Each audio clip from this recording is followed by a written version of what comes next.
বানাইছে খোদা কোন মাটি দিয়া, তোরে বানাইছে খোদা কোন মাটি দিয়া।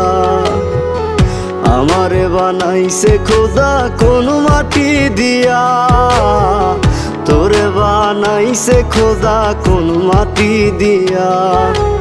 এক মাটিরই তৈরি দুজন, যদি বলি মন মহাজন, তবে কেন সাদা কালো রং?